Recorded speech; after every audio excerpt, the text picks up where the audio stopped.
UDF അംഗം എന്ന നിലയിൽ ഈ സസ്പെൻഷൻ നടപടിക്ക് ഒപ്പമാണോ അതിനെതിരാണോ അങ്ങ്? ഒരിക്കലും നമ്മൾ ഒരു വൈസ് ചാൻസലർക്ക് ഒരു രജിസ്ട്രാറെ സസ്പെൻഡ് ചെയ്യാൻ അധികാരമില്ല. ഇല്ല. അത് തികച്ചും തെറ്റാണ്. അപ്പോൾ സസ്പെൻഷൻ നടപടിക്ക് എതിരാണ് താങ്കൾ. പക്ഷേ സസ്പെൻഷൻ പാടില്ല. യോഗത്തിൽ ഭൂരിപക്ഷ നിലപാടിനൊപ്പമല്ല. യോഗത്തിൽ ഭൂരിപക്ഷ നിലപാടിനൊപ്പമല്ല. കോൺഗ്രസ് അംഗം ഈ ഭൂരിപക്ഷ ഞാൻ പറഞ്ഞല്ലോ, ഇത് കോടതിയിൽ ഇരിക്കുന്ന ഒരു കാര്യമാണ്. അത് കോടതിയുടെ തീരുമാനം വരട്ടെ. അപ്പോൾ എന്തായാലും ഇനി സിൻഡിക്കേറ്റ് എന്ത് തീരുമാനമെടുത്താലും അത് നിലനിൽക്കില്ല എന്നാണ് പറയുന്നത്. ഇതിനെക്കുറിച്ചുള്ള തീരുമാനം കോടതിയുടെ ഒരു തീരുമാനമാണ്. ഞാൻ പറഞ്ഞല്ലോ, അത് കോടതിയിൽ ഇരിക്കുന്ന തീരുമാനമാണ്.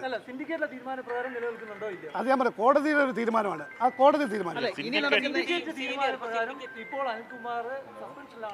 ഞാൻ പറഞ്ഞല്ലോ, അതിനെക്കുറിച്ച് തീരുമാനം എടുത്തില്ലല്ലോ. വൈസ് ചാൻസലർ പോയി കഴിഞ്ഞല്ലോ.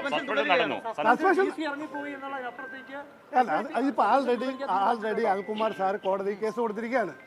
ആ കേസിന്റെ വിധി നാളെ വാദത്തിൽ എഴുതിച്ചിരിക്കുകയാണ്. അതിനൊരു തീരുമാനം നാളെ ഉണ്ടാവട്ടെ. അത് കഴിയുമ്പോൾ നമ്മൾ അതിനെക്കുറിച്ച് ചർച്ച പറയാം. പക്ഷേ ഒരു കാര്യമുണ്ട്, നാളെ വിശദീകരണം നൽകണം സിൻഡിക്കേറ്റ് യോഗം ഇപ്പോൾ VC ഡിസോൾവ് ചെയ്തു. സിൻഡിക്കേറ്റിന്റെ അതിപ്പോൾ സീനിയർ മോസ്റ്റ് സിൻഡിക്കേറ്റ് മെമ്പർ വെച്ചിട്ട് ഇപ്പം മീറ്റിംഗ് നടക്കുന്നുണ്ട്. അത് വെച്ചിട്ട് ചിലപ്പോൾ തീരുമാനം എടുക്കും.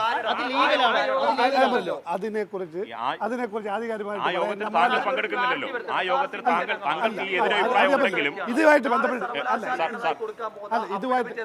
ഇതുമായിട്ട് ബന്ധപ്പെട്ടിട്ട് കോടതിയിൽ ഇരിക്കുന്ന ഒരു കാര്യമാണ്. അതിനെക്കുറിച്ച് എനിക്ക് കൂടുതൽ പറയാൻ ഒക്കത്തില്ല. താങ്കൾക്ക് എതിരഭിപ്രായം ഉണ്ടായിട്ടും താങ്കൾ പങ്കെടുക്കാത്തതാണ്. താങ്കൾക്ക് വിയോജിപ്പുണ്ടെങ്കിൽ നമ്മൾ സിൻഡിക്കേറ്റ് യോഗത്തിൽ പങ്കെടുത്തല്ലോ, പങ്കെടുത്ത് കഴിഞ്ഞിറങ്ങിയല്ലോ.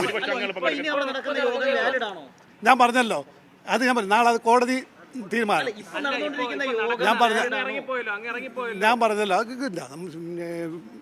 ബഹുമാനിയായ വൈസ് ചാൻസലർ യോഗം പിരിച്ചുവിട്ടെന്ന് പറഞ്ഞപ്പോൾ നമ്മൾ അതുമായിട്ട് ബന്ധപ്പെട്ടിറങ്ങി. അല്ല അപ്പോൾ നമുക്ക് ഞാൻ പറഞ്ഞല്ലോ, അടുത്ത യോഗത്തെക്കുറിച്ച് ഞാൻ പറഞ്ഞല്ലോ, കോടതി ഞാൻ പറയും VC-യുടെ രജിസ്ട്രാറുടെ ഒന്നും അല്ല ഞാൻ പറയുന്നത്.